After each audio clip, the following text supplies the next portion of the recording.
I always thought my stepbrother Ryan and his wife, Emily, had one of the strongest marriages I'd seen. Ryan wasn't flashy or the life of the party.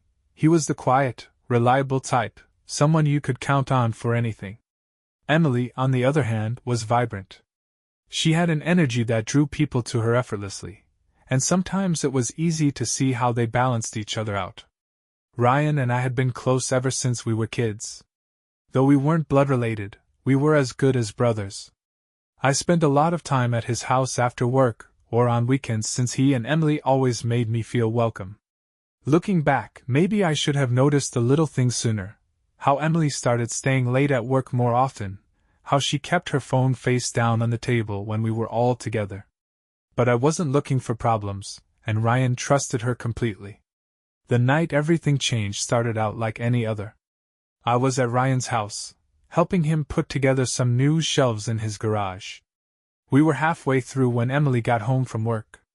She peeked into the garage, still dressed in her work clothes, her makeup perfect as always. "Hey guys," she said with that bright smile of hers. "Working hard, I see." Ryan grinned. "Putting these shelves together for your garden tools." "Lucky me," she teased. "I'm going to shower and make some calls. You boys have fun." She walked back into the house, and I didn't think much of it at first. But later, as I was heading to the kitchen to grab a drink, I heard her voice coming from the living room. It was quiet, like she was trying not to be overheard, but I caught the tail end of her conversation. "He doesn't have a clue." "No, I swear, he doesn't suspect a thing." She laughed softly. "He still thinks I'm working late. It's almost too easy." I froze in the hallway, the cold realization hitting me like a punch to the gut. Ryan. She was talking about Ryan. My heart started pounding as I strained to hear more. "No, I'll see you tomorrow," Emily continued. "You're bad, you'll get me in trouble if you keep talking like that." There was a long pause, and then she said, "All right. Bye, Adam." Adam. I didn't know who he was, but I knew that name wasn't harmless. When I walked into the living room, Emily's head snapped up. She was holding her phone, her face instantly shifting into a neutral expression. "Hey," I said slowly. "Who were you talking to?" "Oh, just someone from work," she said casually, sliding her phone into her pocket. "What's up?" I hesitated, not sure how to handle what I just overheard. It sounded personal. Her smile faltered slightly, but she covered it quickly.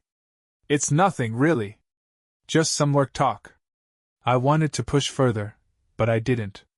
It wasn't my place, at least not yet. Instead, I nodded and headed back out to the garage, my mind racing. That night, as I watched Ryan joke and laugh, completely oblivious, I couldn't stop hearing her words. "He doesn't have a clue." I didn't say anything to Ryan that night. I told myself I wasn't even sure what I'd heard. Maybe I'd misunderstood. Maybe Adam really was just a coworker, and Emily's laughter didn't mean what I thought it did. But deep down, I knew something was wrong. The next few weeks were tense. I started noticing things I'd ignored before. The way Emily was glued to her phone, her sudden late nights at the office, the way she was just a little too defensive when Ryan asked about her work. "Everything okay with you and Emily?" I asked Ryan one afternoon as we worked on his truck. He looked up, wiping his hands on a rag.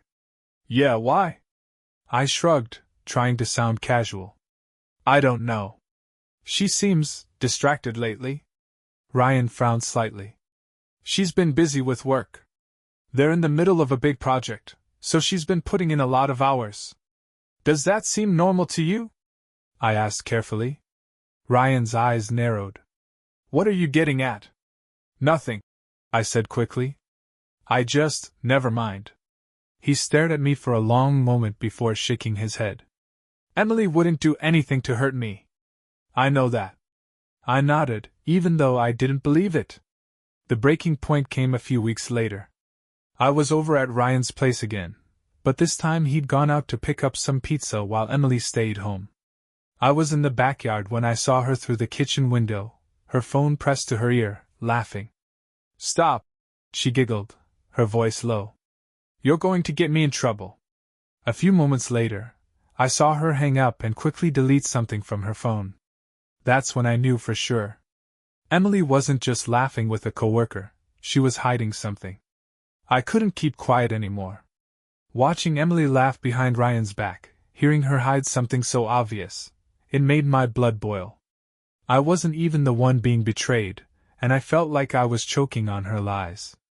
That night, after Ryan dropped me off at home, I sat on my couch, thinking. How do you tell someone you care about that their wife isn't who they think she is? I knew I had to be careful. If I told Ryan without proof, there was a chance he wouldn't believe me. The next day, I decided to do something I wasn't proud of. I was at their house helping Ryan fix a leak under the sink when I saw Emily's phone sitting on the counter, face down as always. My heart pounded in my chest as I glanced over to make sure no one was watching. I grabbed the phone. It was locked, but a text popped up just as I picked it up. Can't wait to see you tonight, winky face Adam. A sinking feeling settled in my stomach. I snapped a photo of the message with my own phone before setting hers back where it was. I felt sick to my stomach. Whatever shred of doubt I'd been clinging to was gone. This was real. That evening, I called Ryan over to my place. He showed up with a 6-pack of beer, completely unaware that his world was about to shatter. What's up? He asked, dropping onto the couch. I need to talk to you about Emily, I said, my voice heavy. He gave me a wary look. What about her? I hesitated, my heart hammering. Ryan, I think she's cheating on you. His face went blank for a moment. Then he laughed bitterly. Come on, man. Don't mess with me like that. I'm not messing with you, I said firmly. I've seen things, heard things, that don't add up. And I saw this today.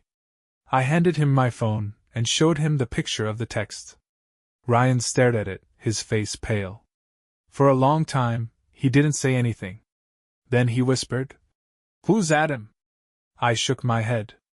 I don't know. She says he's a coworker, but it's not just work, Ryan. He set the phone down on the table, his hands trembling. She told me she's been working late because of a project. She swore she was just busy. She's lying, I said quietly. Ryan stood up, pacing the room. I could see the rage building behind his calm exterior. I need to hear it from her, he muttered. I'm going to ask her straight up. Be careful, I warned. She's good at covering her tracks. The next day, I got a call from Ryan. I could hear the strain in his voice before he even said anything. She lied to my face, he said, his voice shaking with anger. I asked her about Adam. I asked her if she was seeing someone else. She laughed at me. Told me I was paranoid. What did you say? What could I say? He snapped. She made me feel like an idiot for even asking. But I'm not crazy. I know something's going on. I hesitated. What are you going to do? I'm going to catch her, he said simply. Over the next week, Ryan turned into someone I didn't recognize. He was sharper, more alert, like a man on a mission. He started paying closer attention to Emily's movements, where she said she was going, and when she came home. It didn't take long for the cracks to show. On Friday, Emily told Ryan she was going to a late dinner with a client. She dressed up, too much for a casual work dinner, and left the house around 7 o'clock. Ryan waited 20 minutes before grabbing his keys and motioning for me to follow him. She's not meeting a client, he said as we got into his car. I'll bet my life on it. We followed her across town, keeping our distance.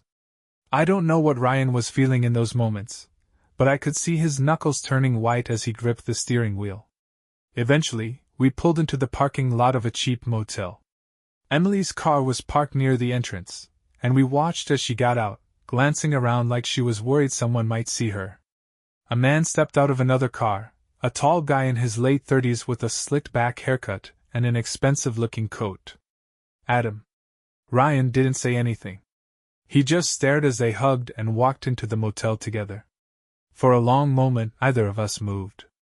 Then Ryan spoke, his voice dangerously calm. I knew it. Ryan. I started, but he cut me off. I need proof, he said. Real proof. Before I could stop him, he grabbed his phone and got out of the car. I followed him, my heart racing as we crept toward the motel. Ryan stopped outside the room Emily and Adam had disappeared into. The blinds were half open, and what we saw inside made my stomach turn. Emily was in his arms, her dress slipping off her shoulders as they kissed passionately. Ryan took a photo with his phone, his face blank, like he was on autopilot. Let's go, he said quietly. We drove home in silence. I kept glancing at Ryan, waiting for him to explode, but he didn't. He just stared straight ahead, his jaw clenched so tightly I thought it might shatter. When we got to his house, he finally spoke. She's going to regret this, he said softly. I'll make sure of it. The day after Ryan caught Emily with Adam, he called me early in the morning. His voice was calm, too calm. Come over, he said. I've got a plan.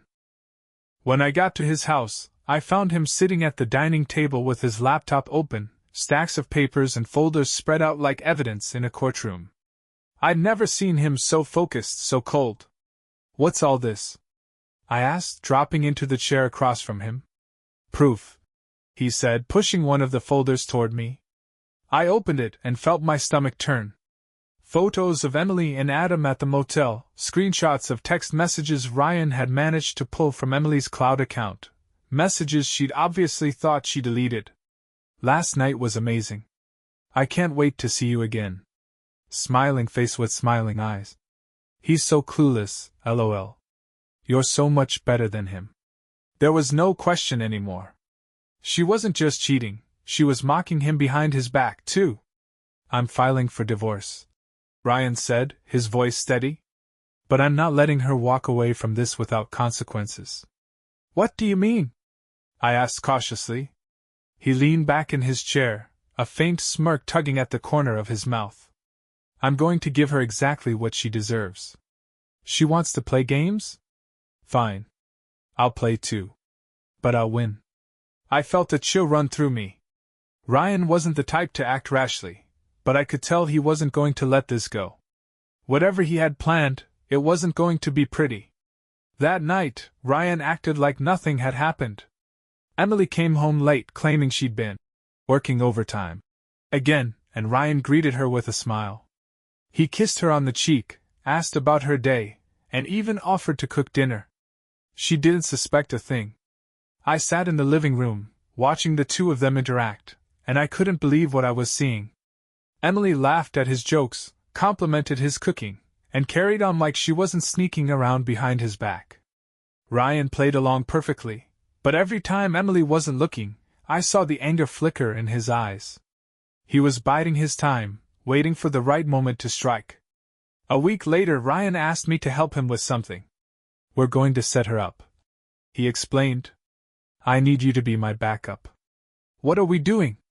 I asked warily. You'll see, he said with a grim smile. That Saturday, Ryan told Emily he had to go out of town for a work conference, and wouldn't be back until Sunday night. He packed a small bag, kissed her goodbye, and left the house like nothing was wrong. What Emily didn't know was that Ryan hadn't gone anywhere. He was parked down the street, watching the house. She'll call him, he said as we sat in his car. I guarantee it. We didn't have to wait long. About an hour after Ryan left, we saw Adam's car pull into the driveway. Emily stepped out onto the porch to greet him, wearing a robe that left little to the imagination. They kissed, right there in the open, and walked inside together. Ryan's hands gripped the steering wheel so tightly I thought he might snap it in half. Let's go, he said, his voice dangerously calm. We got out of the car and walked toward the house. Ryan pulled out his phone, ready to record everything, and I followed close behind, my heart pounding. Ryan didn't bother knocking. He unlocked the front door with his key and stepped inside, his footsteps echoing through the hallway. Emily? He called, his voice casual.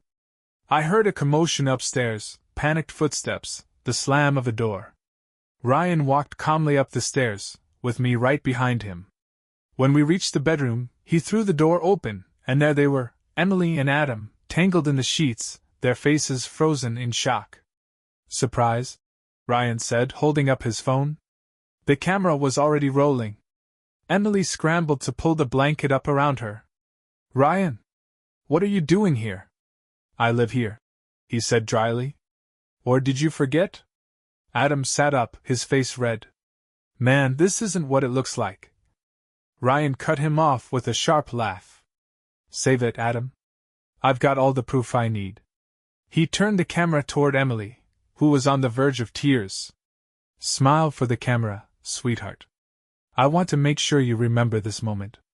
"Ryan, please," she begged. "We can talk about this." "Oh, we'll talk," he said, his voice cold. "We'll talk in court." He turned and walked out of the room, leaving Emily and Adam in stunned silence. I followed him, still reeling from what had just happened. "Is that it?" I asked as we got back into his car. Ryan shook his head. "No. That was just the beginning." The following Monday, Ryan filed for divorce. He didn't tell Emily right away, instead, he waited. The air around him changed. He was quieter but sharper, like a coiled spring waiting to snap. I could tell he was laser-focused, each move deliberate as if he were playing a game of chess. He started by taking control of their finances. He froze their joint accounts and transferred his paycheck into a separate account she didn't have access to. Emily, oblivious to what was coming, continued her affair with Adam, unaware that Ryan was systematically dismantling her comfort. A few days later, Ryan asked me to meet him at a lawyer's office downtown. "You're my witness," he said simply as we walked inside. "For what?" I asked. "You'll see," he replied, that same cold calm in his voice. We sat across from Ryan's attorney as she explained the plan. Ryan would serve Emily divorce papers with a pre-prepared settlement agreement that favored him entirely. He had proof of her infidelity, and he planned to use it. "If she contests it," the lawyer explained, "she'll lose. The photos, texts, and recordings are more than enough to sway any judge." Ryan leaned back in his chair, arms crossed. "She won't contest it. She knows she's guilty." I didn't doubt him. Ryan wasn't a man who bluffed. That evening, I dropped by his house. Emily was in the living room, curled up on the couch with her phone in her hand. She barely looked up when I walked in, too busy texting someone, probably Adam. "Where's Ryan?" I asked. "He's working late," she said absently, her fingers tapping across the screen. I couldn't help but smirk. She had no idea her entire world was about to collapse. The next morning, Ryan finally dropped the hammer. He had the divorce papers delivered to Emily at her workplace, right in the middle of a staff meeting. I got a text from him as soon as it happened. "It's done." Later that night, Emily called me in tears. "Did you know about this?" she demanded, her voice shaking. "What are you talking about?" I asked, feigning ignorance. "Ryan filed for divorce," she cried. "He served me at work, in front of everyone. He embarrassed me." "Sounds like you embarrassed yourself," I said flatly. There was silence on the line. Then she whispered, "He knows, doesn't he?" "Of course he knows," I replied. "You thought you could keep this a secret forever?" Her breathing was ragged, like she was on the verge of breaking down. "I didn't mean for it to happen like this," she said weakly. "Well, it did," I said, and hung up the phone. Over the next few days, Emily's world unraveled. Ryan had planned everything perfectly. He sent copies of the evidence to her family, to Adam's wife, yes, Adam was married too, and even to her boss. I didn't agree with everything Ryan did, but I couldn't deny that it was effective. Emily went from the charming, successful wife to a pariah almost overnight. Her family was furious. Her parents, who had always loved Ryan, refused to take her side. Adam's wife kicked him out and filed for divorce, dragging his name through the mud at work. As for Emily, her job didn't fire her outright, but it didn't take long for the whispers and judgmental stares to push her out. I stopped by Ryan's place one evening, expecting to find him celebrating his victory. Instead, I found him sitting on the back porch, staring at the horizon with a beer in his hand. "You okay?" I asked, sitting down beside him. He shrugged. "I should feel better, shouldn't I? I got what I wanted." "You don't sound convinced." He was quiet for a moment before he said, "I loved her, man. I gave her everything. And she threw it all away for, what? Some guy who doesn't care about her." I didn't know what to say. Ryan had won, but it didn't feel like a win. It felt like something had been shattered inside him, something that couldn't be fixed. "What about Adam?" I asked, trying to change the subject. "Have you heard anything about him?" Ryan smirked faintly. "He's a mess. Lost his wife, probably going to lose his job. Looks like karma came for him too." "Good," I said. Ryan took a sip of his beer and sighed. "It's over now. She's out of my life for good." But even as he said it, I could tell he didn't really believe it. Emily might have been gone, but the damage she'd done was still there, buried deep inside him.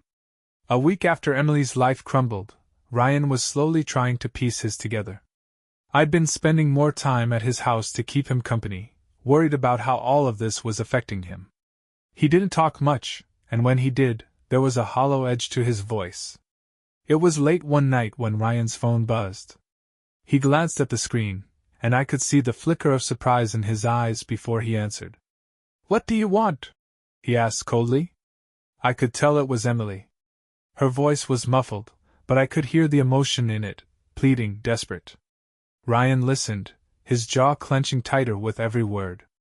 "Fine," he said after a long pause. "Tomorrow. My place. 7 o'clock. When he hung up, I raised an eyebrow. "She wants to meet you." Ryan stared at the phone in his hand. "She says she wants to talk. Says she has something important to tell me. And you're going to let her?" "I want to hear what she has to say," he said quietly. "Maybe it's closure.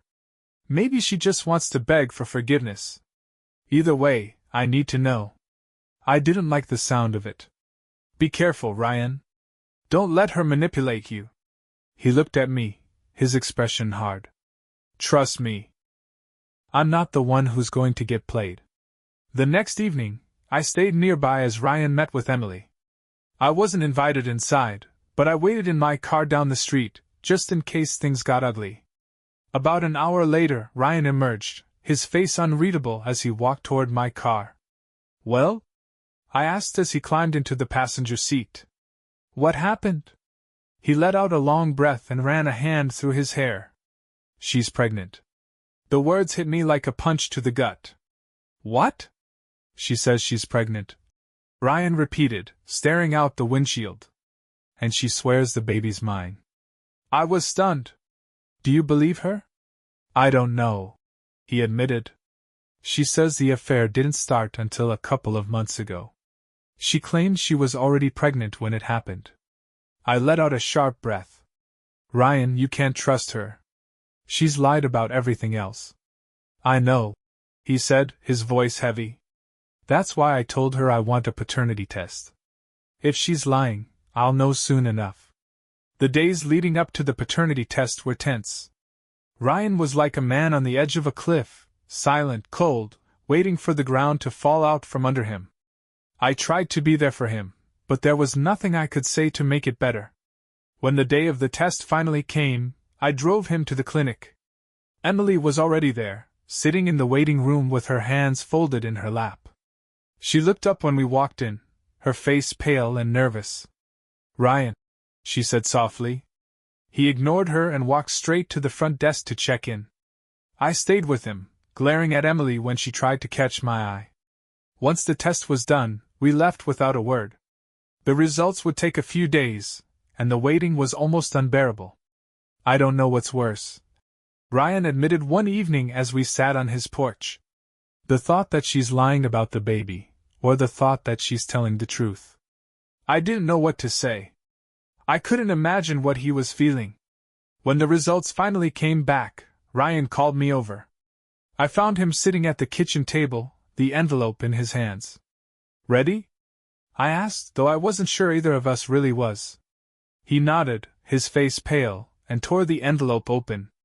His eyes scanned the paper inside, and I watched as his expression shifted from tension to something darker. "It's not mine," he said quietly. Relief washed over me, but Ryan looked different, almost disappointed. "She lied," he said, shaking his head. "Even now, when she had nothing left to lose, she still lied to me." I sat down across from him, unsure of what to say. "Maybe this is the closure you need," I said finally. Ryan stared at the paper for a long moment before crumpling it in his hand. "Yeah," he said bitterly. "Closure." But even as he said it, I could see the hurt in his eyes. It didn't matter that the baby wasn't his. The betrayal cut too deep, leaving scars that wouldn't fade easily. That night, as I left Ryan's house, I thought about Emily, about the lies, the deception, and the destruction she'd caused. She'd lost everything: her husband, her reputation, and now even the sliver of hope she'd been holding on to. As for Ryan, he'd won. He'd gotten his revenge. But as I drove home, I couldn't shake the feeling that victory didn't feel as good as it should. After the paternity results confirmed the baby wasn't his, Ryan shut down. For days, I barely heard from him. When I stopped by his house, it was like stepping into a ghost town. No TV, no music, just silence and an unopened bottle of whiskey on the kitchen table. I found him sitting on the couch, staring blankly at the wall. "Ryan," I said softly, taking a seat beside him. He didn't look at me. "She really thought I was stupid, didn't she?" His voice was hollow, void of emotion. "Did she think I wouldn't check? Did she think I'd just believe her?" "She's desperate," I replied. "She knows she's lost everything, and she was grasping at straws." Ryan finally turned to look at me, and the pain in his eyes hit me like a gut punch. "You know the worst part?" I wanted to believe her. Even after everything, a part of me hoped she was telling the truth. That maybe this would give me a reason to forgive her. I didn't know what to say. There was nothing I could say. "She's not the woman I thought I married," he continued. "But I keep asking myself, how did I not see it? How did I let this happen?" "It's not your fault," I said firmly. "You trusted her. That's not a weakness. That's what a marriage is supposed to be built on." Ryan scoffed bitterly. "Trust. Yeah, look where that got me." He grabbed the bottle of whiskey, twisted the cap off, and poured himself a glass. "I'm done being the good guy," he said quietly. "I gave her everything, and she spit in my face. From now on, I take care of myself." Over the next week, Ryan transformed. He started going to the gym religiously, pouring his anger and frustration into every weight he lifted. He spent less time at home and more time out, sometimes with me, sometimes on his own. It was like he was trying to erase the man he'd been before, as if that version of himself was the reason everything fell apart. One night, I found myself at his place again, watching him clean out the last of Emily's things. He was tossing her clothes, her shoes, and her stupid decorative pillows into black garbage bags, his movements sharp and deliberate. "Ryan, slow down," I said, worried he was letting his anger consume him. "I don't need reminders of her," he muttered, stuffing a photo of their wedding into a bag without looking at it. "I'm done living in her shadow." I hesitated before asking, "Have you talked to her?" He froze for a second, then shook his head. "She's been calling, texting. I don't answer. What's left to say? You don't feel like you need closure?" He let out a bitter laugh. "Closure? What's that supposed to look like? An apology? A reason? None of it would change what you did. But would it change how you feel?" I pressed.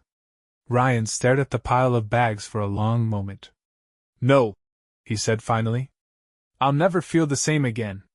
It had been almost a month since the divorce papers were served and the paternity test had shattered Emily's last lie. Ryan was slowly putting himself back together, but there were still cracks beneath the surface. I could see it. That's why I was so surprised when Emily showed up on my doorstep. It was late, nearly midnight, when I heard the knock. I opened the door and froze.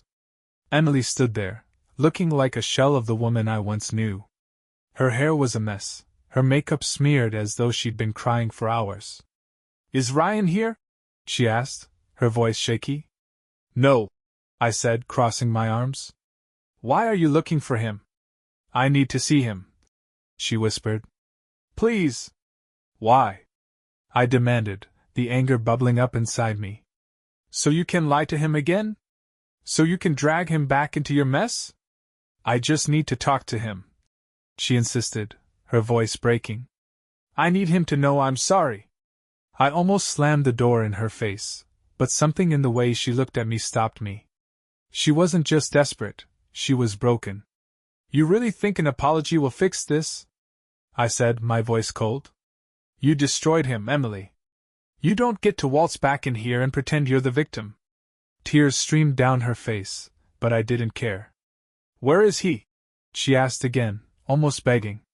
I shook my head. "You don't need to know." As I closed the door, she whispered something that sent a chill through me. "Tell him I'm sorry. And tell him he was right about everything." I didn't sleep that night. Her words echoed in my head, and I couldn't shake the feeling that something wasn't right. The next day, I told Ryan about Emily's late-night visit. He was quiet for a long time, his face unreadable. "Did she say what she wanted?" "She said she was sorry.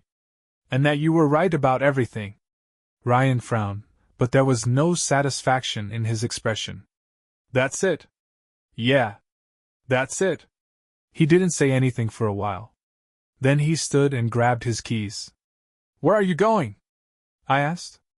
"To make sure this is over," he said. I didn't try to stop him. Ryan didn't come back that night. I tried calling him, but it went straight to voicemail. I knew where he'd gone, Emily. Despite everything she'd done, he wasn't the kind of man to let loose ends linger. The next morning, Ryan finally called me. "Come to the house," he said. His voice was low and tired. When I got there, Ryan was in the living room, slouched in his chair with an empty coffee mug in his hand. Emily was sitting on the couch across from him. Her face was pale, her eyes red from crying. The tension in the room felt suffocating. "Why is she here?" I asked, my voice sharp. Ryan looked up at me, his face hard. "Sit down. You need to hear this too." Reluctantly, I dropped into the armchair beside him. Emily glanced at me nervously before turning her attention back to Ryan. "Go on," he said to her, his voice emotionless. Emily took a shaky breath. "Ryan, I didn't come here to lie anymore. I wanted you to know the truth before it's too late." I scoffed. "The truth? You wouldn't know the truth if it hit you in the face." "Let her talk," Ryan said quietly. Emily wiped her face with trembling hands. "The baby isn't yours." "I know that. But it's not Adam's either." The room went silent. Ryan and I stared at her, stunned. "What?" Ryan finally said, his voice cold. She looked down at her hands. "The baby, it's someone else's. Someone I met months before Adam. I lied to you about everything because I didn't know how to fix the mess I made." Ryan's fists clenched, but his face didn't change. "So you were cheating before Adam?" "Yes," she whispered. "It was one time. But when I found out I was pregnant, I panicked. I didn't know who the father was, and I thought. You thought you could pin it on me." Ryan cut in, his voice laced with disgust. "You thought I'd be your safety net." Tears streamed down Emily's face. "I know I ruined everything. I know I don't deserve forgiveness, but I needed you to hear the truth. I'm so sorry, Ryan. For everything." Ryan didn't respond. He just stared at her, his expression unreadable. After a long silence, he stood up. "You need to leave." Emily looked like she wanted to say more, but when Ryan opened the door and motioned for her to go, she didn't argue. She walked out, her shoulders slumped, and Ryan closed the door behind her. I waited for him to say something, but he just stood there, staring at the door like he expected her to come back. "She's out of your life now," I said softly. Ryan turned to face me, his eyes empty. I don't know if that's a good thing or not. Over the next few days, Ryan was quieter than ever. He didn't talk about Emily or the baby, and I stopped asking. I knew he was processing everything in his own way, but I worried about him. Then, one evening, he called me. I need you to come over, he said. When I got to his house, I found him in the garage, sitting on an old chair with a stack of papers beside him. He looked up as I walked in, his face unreadable. What's all this? I asked, gesturing to the papers. Divorce settlement, he said flatly. It's done. She gets nothing. That's good, right? I said, trying to sound encouraging. He didn't respond. Instead, he handed me a small envelope. She left this for me. Said it was her final goodbye. I frowned, opening the envelope. Inside was a handwritten letter. Ryan, I know I don't deserve your forgiveness, but I hope someday you can find it in your heart to let go of the anger. I've made mistakes I can never take back, but I want you to know that I truly loved you once. I'm sorry I ruined everything. I'm sorry I hurt you. Goodbye. There was no signature. What does this mean? I asked, looking up at Ryan. He shook his head. I don't know. But I don't care anymore. For the first time in weeks, his voice didn't sound angry. It just sounded tired. What now? I asked. He stood, tossing the letter into the trash. Now I move on. She's not my problem anymore. I followed him back into the house, and for the first time, I saw a hint of the old Ryan, the man who used to laugh, the man who trusted too easily. He wasn't that man anymore, but maybe, just maybe, he was starting to heal. It had been 3 months since Emily walked out of Ryan's life for good. The divorce was finalized, and he'd cut all ties with her. I'd seen him slowly start to rebuild his life. He picked up new hobbies, spent more time with friends, and even started talking about traveling. The bitterness that had defined him for so long was finally starting to fade. One evening, Ryan invited me over for dinner. When I walked in, the house felt different, cleaner, lighter, as if the ghosts of the past had finally been swept away. Ryan was in the kitchen, stirring a pot of chili, and for the first time in a long time, he looked happy. Didn't know you were a chef now, I teased, leaning against the counter. Gotta learn to cook for one, he replied with a smirk. But hey, it's not bad. We sat down to eat, and for the first time in months we laughed. It wasn't forced, it wasn't strained, it was real. I could tell that Ryan was finally starting to let go of everything that had happened. You seem good, I said, watching him. Better than I've seen you in a long time. He nodded, taking a sip of his beer. I'm getting there. It hasn't been easy, but I've realized something. What's that? He looked at me, his expression calm. Holding on to the anger wasn't hurting Emily, it was hurting me. She's gone, and nothing I do will change what happened. The only thing I can control is how I move forward. I nodded, feeling a sense of pride. So, what's next for you? He smiled faintly. I don't know yet. But for the first time in a long time, I'm looking forward to figuring it out. That night, as I drove home, I thought about how far Ryan had come. Emily had tried to destroy him, to reduce him to nothing, but in the end, she'd failed. She was the one who'd lost everything, her marriage, her reputation, and the life she'd taken for granted. Ryan, on the other hand, had come out stronger. He'd faced the worst kind of betrayal and survived it. More than that, he'd learned from it. A week later, Ryan sent me a text. It was a photo of him standing on a hiking trail, the mountains stretching out behind him. Starting fresh. Wish you were here. I smiled, feeling a weight lift from my chest. For the first time, I knew Ryan was going to be okay.